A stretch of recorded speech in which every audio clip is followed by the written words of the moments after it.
Okay जी, orbital क्या होते हैं? ये डीजेनरेट ऑर्बिटल्स होते हैं। जैसे आपको बताया है कि पी के अंदर 3 किस्में होती हैं, P X, P Y, P Z. तो हर ऑर्बिटल के अंदर 2 इलेक्ट्रॉन मैक्सिमम आते हैं, जिनको ये 3 तरीकों में आपको लिखा हुआ नजर आएगा। या वो एम्प्टी होंगे, मतलब उसमें कोई इलेक्ट्रॉन नहीं है, या एक इलेक्ट्रॉन है तो एक एरो होगा एक साइड का, मतलब कि या वो क्लॉकवाइज या एंटी क्लॉकवाइज, और 2 एरोज हों, एक अप बनाएंगे एक डाउन बनाएंगे। तो 2 इलेक्ट्रॉन कभी भी इकट्ठे आएंगे ना, तो वो अपोजिट स्पिन वाले ही इकट्ठे होंगे। ठीक है, अब नेक्स्ट स्लाइड आपको विजुलाइज हो रही है? उससे अगली अपडेट हुई? No sir. नो सर, नहीं हुई। चलें अभी देखिएगा, जैसे ही अपडेट हो मुझे बताएं।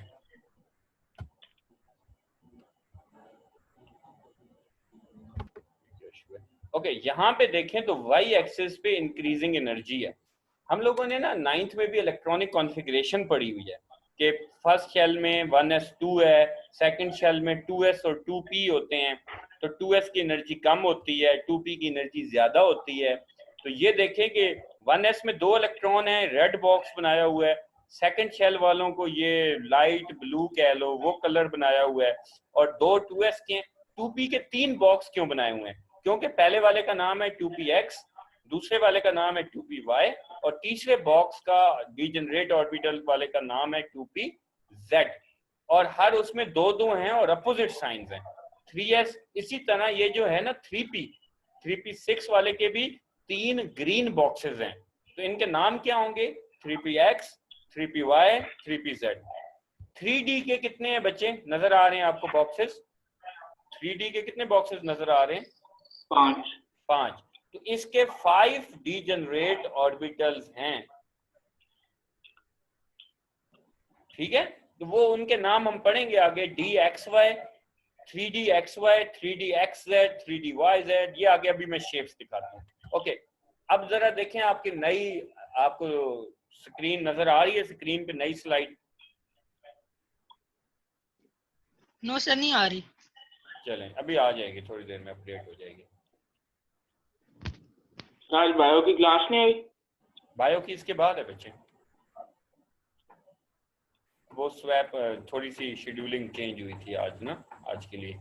अभी चेंज हुई? No sir. नो सर, नहीं हुई।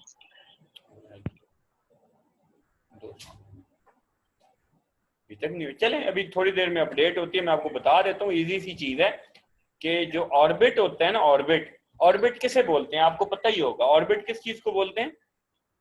शेल को, सर शेल, यस सर, जिसमें इलेक्ट्रॉन रिवॉल्व करते हैं। और इसके नाम क्या होते हैं? के, एल, एम और एन। ठीक है, पहले शेल को के, दूसरे को एल, तीसरे को एम और चौथे को एन शेल कहते हैं। अपडेट अभी तक नहीं हुआ? No sir. नो सर, नहीं हुई। अब कोई चेंजिंग आई है? नहीं।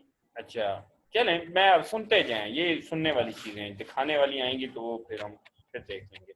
इसके अलावा ऑर्बिटल्स कौन कौन से होते हैं? उनके नाम एस, पी, डी और एफ होते हैं। अब तक आपने ये पढ़ा था कि शेल्स के नाम पढ़े हुए हैं, सब शेप्स का नहीं पता। तो ये एक स्लाइड है एटॉमिक ऑर्बिटल्स की शेप की, एस, पी, डी और एफ की शेप कैसे होती है। एस की स्फेरिकल शेप होती है, पी की डम्बेल, वो डंबल होते हैं ना जो, जिससे वो हम एक्सरसाइज करते होते हैं, ठीक है, डंबल जिसको बोलते हैं। पी की शेप जो ऑर्बिटल होता है उसकी शेप डंबल जैसे होती है।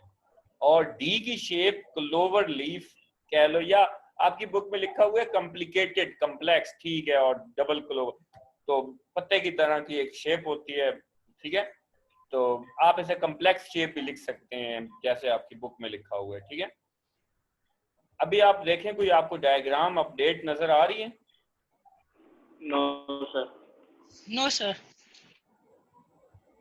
सर बुक में एस जो होता है ना, एस ऑर्बिटल, ये राउंड होता है, स्फेरिकल शक्ल का होता है। बस ये याद रखना है कि एस ऑर्बिटल गोल होता है, इसकी शक्ल गोल होती है।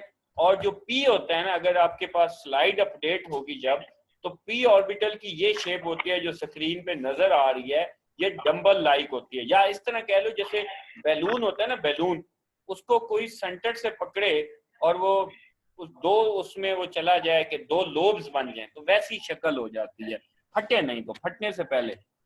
ये आपको पी ऑर्बिटल वाली स्लाइड की शेप्स नजर आ रही हैं अब? No, sir. No sir, oh my God, blur आ रही है सर। अच्छा इसमें जरा बस शेप का आइडिया लेना है, बाकी तो कोई नहीं है। शेप आप देखें, आपको समझ आ रही है, एक पी एक्स है, एक पी वाई टाइप है और एक पी जेड है। जब तीनों मिल जाए तो ये आखिर में ना वो चौथी डायग्राम बॉटम पे बनाई हुई है उसने, कि ये देखें कितनी वो P X P Y P Z एक ही प्लेटफॉर्म पे इकट्ठे करके बनाए हैं, ठीक है। ऐसे शेप होती है पी ऑर्बिटल की। इसके आगे हम चेक करेंगे डी ऑर्बिटल। ये देखें तो आपके पास जो डी ऑर्बिटल की शेप्स हैं, इसमें D Z square, D X square, Y square, यानी ये दो डायमेंशंस पे कवर होता है। D Z X, D Y Z, D X Y, ये 5 टाइप्स हैं इसकी 5 टाइप्स हैं, 5 डीजेनरेट ऑर्बिटल्स हैं, और हर ऑर्बिटल के अंदर मैक्सिमम 2 इलेक्ट्रॉन्स आते हैं, और इस तरह 5 डीजेनरेट ऑर्बिटल जो डी के हैं इसमें 10 इलेक्ट्रॉन्स जमा हो जाते हैं या 10 इलेक्ट्रॉन आ सकते हैं, ठीक है। चलें, एफ ऑर्बिटल की शेप जरा, और एफ ऑर्बिटल में एफ सब शेल में कितने इलेक्ट्रॉन्स आते हैं बच्चे? 14। तो इसके कितने डीजेनरेट ऑर्बिटल्स होंगे? 7, ठीक है। 5Z3 या ये जो भी, इनके नाम याद करने की कोई जरूरत नहीं है, ना इनकी शेप्स ड्रॉ करने की आपके कोर्स में। ये सिर्फ मैंने कहा चलें आप हम ऑनलाइन पढ़ रहे हैं तो मैं आपको इसकी ओरिजिनल जो शक्ल होती है वो दिखा दूं, अदरवाइज इसमें कोई इंपॉर्टेंस नहीं है कि ये देखने वाली है, ठीक है। सर ये जो एक्स स्टार्ट करते हैं quantum numbers and shapes of orbital. तो शेप्स को हमने डिस्कस कर चुके, क्वांटम नंबर क्या है? ये ऊपर जो बना हुआ है ना 1 2 3 और LM, मैं आपको ये बताऊं कि अगर आपने अपने घर का एड्रेस किसी को बताना है तो आप क्या क्या बताओगे? आप बताओगे हाउस नंबर, उसके बाद स्ट्रीट नंबर, उसके बाद सेक्टर और उसके बाद सिटी। ये 4 चीजें बताओगे, ऐसे ही है ना? हाउस, स्ट्रीट, सेक्टर और फिर सिटी, यही हो गई ना बात। तो अगर आप इलेक्ट्रॉन का एड्रेस बताना हो, इलेक्ट्रॉन का एड्रेस बताना हो तो उसको भी नंबर्स के लिहाज से बताना पड़ेगा। अगर इलेक्ट्रॉन का एड्रेस बताना है तो उसको भी नंबर्स के लिहाज से बताना पड़ेगा। वो क्या होंगे? The quantum numbers. नंबर्स के लिहाज से, जिस तरह खत का लिफाफा होता है उसके ऊपर एड्रेस लिखा होता है तो हम उस पहुंच जाते हैं कि जी ये यहाँ का एड्रेस था तो ये यहाँ का था। इलेक्ट्रॉन का एड्रेस कैसे पता चलेगा? बेटा अब जरा सुनना, इलेक्ट्रॉन हमने तो अभी तक ये पढ़ा था कि इलेक्ट्रॉन शेल्स में होते हैं, फिर हमें अब जो है ज्यादा डिटेल में पता चला कि जो हर शेल होता है उसके अंदर सब शेल होते हैं। सब शेल के अंदर क्या अभी मैंने आपको बताए थे? ऑर्बिटल्स होते हैं। जैसे फॉर एग्जांपल, अभी एक आसान सी मिसाल सुनना, मैं कहता हूं एक इलेक्ट्रॉन दूसरे शेल में है, एक इलेक्ट्रॉन ऐसा है जो दूसरे शेल में मौजूद है। फिर आप मुझसे पूछेंगे कि सर दूसरे शेल के अंदर तो 2 सब शेल्स होते हैं, कौन से 2 सब शेल होते हैं भाई बताना जरा तैमूर? 2s और 2p। तो मैंने आपसे कहा जी कि मैंने आपसे सिंपल से एक जुमला बोला कि एक इलेक्ट्रॉन दूसरे शेल में, तो आपने मुझसे सवाल पूछा कि सर दूसरे शेल में कहाँ पे? उसमें तो 2 सब शेल है। तो मैंने कहा अच्छा वो 2p में मौजूद है। तो फिर साइम ने एक सवाल किया कि 2p की भी तो आगे से 3 टाइप्स हैं, 3 ऑर्बिटल्स हैं, 2px है, 2py है, 2pz है। तो मैंने कहा अच्छा वो 2px में होता है। तो फिर तैमूर के जहन में एक सवाल आया कि 2px में तो 2 इलेक्ट्रॉन होते हैं, एक क्लॉकवाइज वाला एक एंटी क्लॉकवाइज वाला, आप कौन से इलेक्ट्रॉन की बात कर रहे हैं? तो फिर मैं बताऊंगा क्लॉकवाइज। तो फिर ये पूरा एड्रेस क्या बना कि जनाब मुझे उस इलेक्ट्रॉन की मैं बात कर रहा हूं जो दूसरे शेल में मौजूद है, उसका सब शेल 2px है, 2p है, उसका डीजेनरेट ऑर्बिटल 2px है और उसकी स्पिन क्लॉकवाइज है। तो ये 4 बातें जब तक कंफर्म नहीं होंगी इलेक्ट्रॉन का एड्रेस ट्रेस नहीं हो सकता। तो ये जो 4 बातें थी इन्हीं को ही टेक्निकली क्वांटम नंबर कहा जाता है, जिसमें पहली इंफॉर्मेशन शेल की, दूसरी इंफॉर्मेशन सब शेल की, तीसरी इंफॉर्मेशन डीजेनरेट ऑर्बिटल की और चौथी इंफॉर्मेशन स्पिन की पता चल जाए तो फिर हम इलेक्ट्रॉन का कंप्लीट एड्रेस फाइंड कर सकते हैं, लोकेशन ऑफ इलेक्ट्रॉन। कॉन्सेप्ट समझ आया हम क्या पढ़ने वाले हैं? एक इलेक्ट्रॉन को फाइंड करने के लिए 4 इंफॉर्मेशन की जरूरत है। पहले नंबर पे क्या? शेल का पता होना चाहिए। शेल के अंदर क्या होता है? सब शेल। हर सब शेल के अंदर क्या होते हैं? Degenerate orbital. हर डीजेनरेट ऑर्बिटल के अंदर क्या होता है? स्पिन डिफरेंट होती है इलेक्ट्रॉन की। हमें ये चारों बातें पता चलेंगी तो हमने जिस तरह वो एजेंसी वाले या कोई वो एग्जैक्ट इंफॉर्मेशन निकाल के उस घर के फला बंदे को जी हमने बस किडनैप करना है या अरेस्ट करना है, व्हाटएवर जो भी उठाना है तो वो उठाएंगे। ठीक है, तो अब ये देखें, अगर आपके पास स्लाइड अपडेट हो गई है क्वांटम नंबर्स की, ठीक है, हो गई। It explains the arrangement and movement of electron, spectral lines, बोलिए इलेक्ट्रॉन। सिंपल क्वांटम नंबर क्या बताता है? सादा सा क्वांटम नंबर बताता है explains the arrangement and movement of electron. ये दो बातें, या एड्रेस ऑफ इलेक्ट्रॉन। ठीक है, मैं सिंपल इंट्रोडक्शन है कि क्वांटम नंबर हमें क्या बताता है बच्चे? It explains the arrangement and movement of electron, address of electron, खास तौर पे लोकेशन ऑफ इलेक्ट्रॉन। तो अगर एक एमसीक्यूज आ जाए, फॉर द लोकेशन और the address of electron dash are use, तो आंसर क्या होगा? Quantum numbers are use. ठीक है, बात समझ आ गई बच्चे? एक यस सर।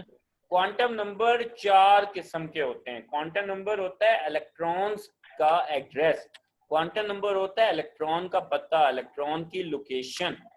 तो ये 4 किस्म के होते हैं। पहला होता है प्रिंसिपल क्वांटम नंबर, दूसरे को कहते हैं एजीमुथल क्वांटम नंबर, तीसरे को कहते हैं मैग्नेटिक क्वांटम नंबर और चौथे को कहते हैं स्पिन क्वांटम नंबर। ठीक है, प्रिंसिपल क्वांटम नंबर ये शेल्स के बारे में बताता है, इसका सिंबल स्मॉल n है। अब मैं आपको आसान, अगर लिखा हुआ हो n इज इक्वल टू 1, इसका मतलब क्या होगा? फर्स्ट शेल में इलेक्ट्रॉन मौजूद है। अगर मैं आपको यूं कहूं कि ये जो इलेक्ट्रॉन है इसका प्रिंसिपल क्वांटम नंबर है n इक्वल टू 2, तो तैमूर इसका क्या मतलब निकालोगे? ये इलेक्ट्रॉन कहां पे है? स्मॉल n की वैल्यू 2 हो तो आप उस इलेक्ट्रॉन का क्या एड्रेस बताएंगे? सेकंड शेल ना? सेकंड शेल में अगर नहीं, अभी हम सिर्फ प्रिंसिपल क्वांटम नंबर की बात कर रहे हैं जो कि हमें सिर्फ शेल के बारे में बताता है। अगर प्रिंसिपल क्वांटम नंबर में n की वैल्यू 3 आ जाए, अगर सिर्फ लिखा हुआ हो कि इस इलेक्ट्रॉन की स्मॉल n की वैल्यू 3 है, इसका मतलब क्या होगा साइम? कि ये थर्ड शेल में मौजूद है। आगे आ जाता है small l, azimuthal quantum number, जो कि हमें क्या इंफॉर्मेशन देता है? अबाउट द सब शेल, सब एनर्जी लेवल। ठीक है, और magnetic quantum number spatial orientation या डीजेनरेट ऑर्बिटल, जैसे p के अंदर pxy। और स्पिन क्वांटम नंबर हमें बताता है कि ये क्लॉकवाइज है या एंटी क्लॉकवाइज इलेक्ट्रॉन है। तो ये हमारा आज का टोटल जो है ना इंट्रोडक्शन